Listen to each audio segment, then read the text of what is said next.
गांधी होते सावित्रीबाई फुले, भारताच्या पहिल्या महिला शिक्षिका, ज्यांनी महिलांसाठी शिक्षणाची कवायत उभी केली. पती ज्योतिबा फुले यांच्यासोबत समाज सुधारण्यासाठी आयुष्यभरची माझ्या शक्तिपथा केल्या. अशा या गांधी देश माझे कोटी कोटी नमन. सर्वही मावशी यांना नमस्कार. बालमित्र हो, सावित्रीबाई फुले यांच्याविषयी माहिती सांगणार आहे. 3 जानेवारी 1831 रोजी नायगाव सातारा तिथे त्यांचा जन्म झाला. त्या भारतातील पहिल्या महिला शिक्षिका होत्या.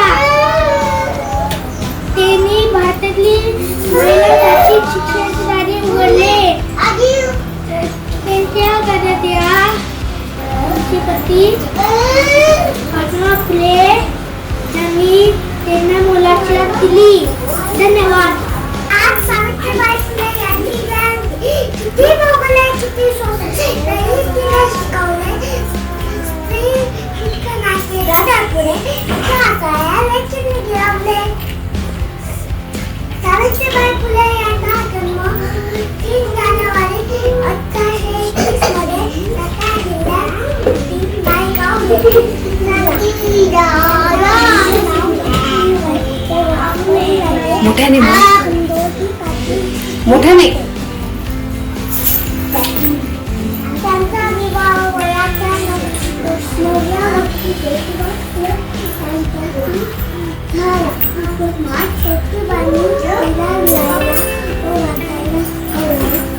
महात्मा फुले व सावित्रीबाईंनी 48 मध्ये पुण्यातील बुधवार पेठेत